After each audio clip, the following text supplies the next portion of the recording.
அழுத போதெல்லாம் என் அருகில் வந்தவரே, உங்க கரங்களினாலே என் கண்ணி துடிச்சவரே. நான் அழுத போதெல்லாம் என் அருகில் வந்துட்டாரு, பக்கத்துல வந்துட்டாரு. கொஞ்சம் மாத்தி சொல்லலாமா? நான் அழுத போதெல்லாம் ஒருவர் அருகில் வந்தாரையா, அவர் கரத்தினாலே என் கண்ணில் துடைச்சாரையா. நான் அழுத போதெல்லாம் ஒருவர் அருகில் வந்தாரையா, அவர் கரங்களினாலே என் கண்ணீர்.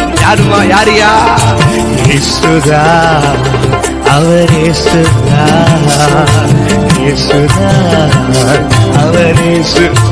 சொல்லுங்க